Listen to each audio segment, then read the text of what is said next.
मैं डॉक्टर चतुर सिंह, सहायक आचार्य MSK कॉलेज भरतपुर। आज जनरल हिंदी के पाठ्यक्रम में निर्धारित बिंदुओं पर बात कर रहा हूँ।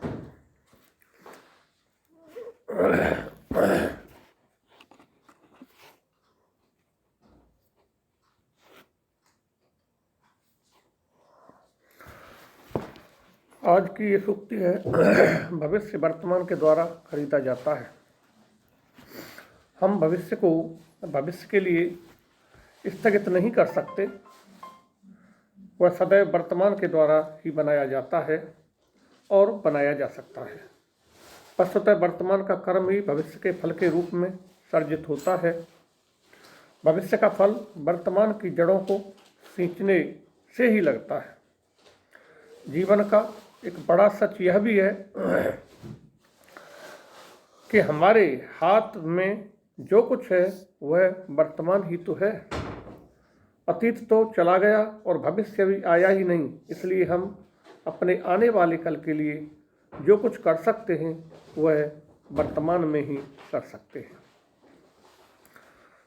भविष्य और वर्तमान के रिश्तों को लेकर एक बात और है, भविष्य वर्तमान द्वारा बनाया ही नहीं जाता, खरीदा जाता है। अर्थात भविष्य निर्माण के लिए वर्तमान की बहुमूल्य कीमत चुकानी पड़ती है। हम वर्तमान में सहज सुविधाभोगी होकर भविष्य को निर्मित नहीं कर सकते, बल्कि वर्तमान के प्रत्येक पल को कठोर संघर्ष में झोंक कर ही भविष्य को चमका सकते हैं। हम वर्तमान के गहरे पानी में बैठकर ही भविष्य का मोती प्राप्त कर सकते हैं।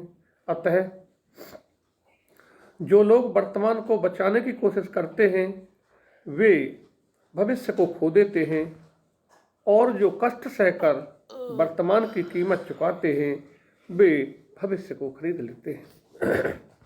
दरअसल भविष्य न किसी की भेंट है न कृपा, वह मनुष्य के वर्तमान में किए जाने वाले पुरुषार्थ का अधिकार है,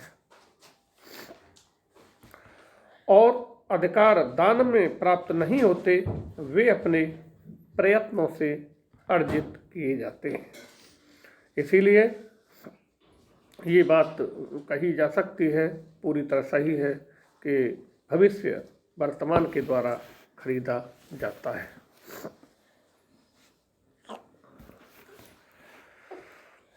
तुलसीदास जी की ये सूक्ति बड़ी महत्वपूर्ण है। जाकी रही भावना जैसी, प्रभु मूरत देखी तिन जैसी। तुलसीदास जी की इस सूक्ति का जो भाव विस्तार है वो इस प्रकार है, ईश्वर की अवधारणा तो मनुष्य के अपने सोच के अनुसार है। वह ईश्वर को जिस रूप में देखना चाहता है, ईश्वर उसे उसी रूप में प्रतीत होता है। मनुष्यों के भावों की भिन्नता के कारण ही ईश्वर के अलग अलग रूप हैं। वस्तुतः ईश्वर या सत्य व्यक्ति सापेक्ष है, अर्थात दृष्टि सापेक्ष है। मनुष्य की जैसी दृष्टि होगी, जैसी सोच होगी, वह सच उसी प्रकार सत्य को उसी रूप में स्वीकार करेगा। ईश्वर का, सत्य का, यहाँ तक कि इस जगत का रूप वही है जो किसी दृष्टा को भासित होता है या प्रतीत होता है। इसलिए किसी भी वस्तु के अनुरूप, किसी भी वस्तु के अनुभव को दृष्टा की दृष्टि निर्धारित करती है, न कि वस्तु का रूप। अनुभव वस्तुतः आत्मगत है।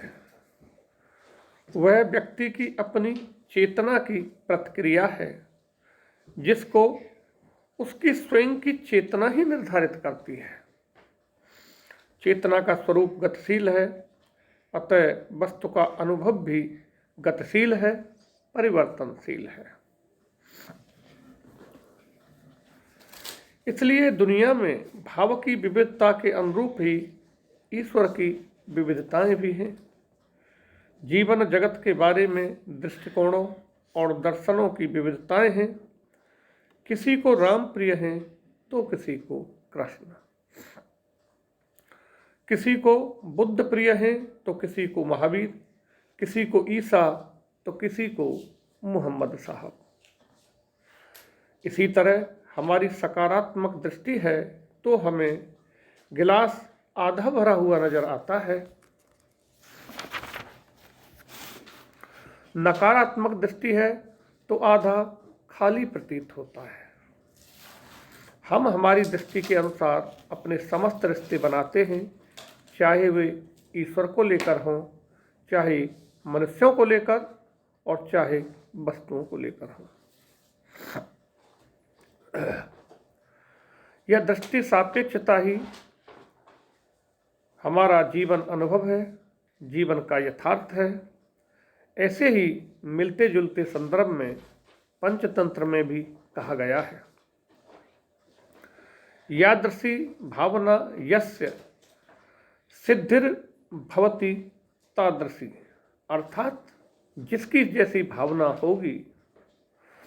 होती है उसको वैसी ही सिद्धि मिलती है। आज के इस वीडियो में यहीं तक। धन्यवाद।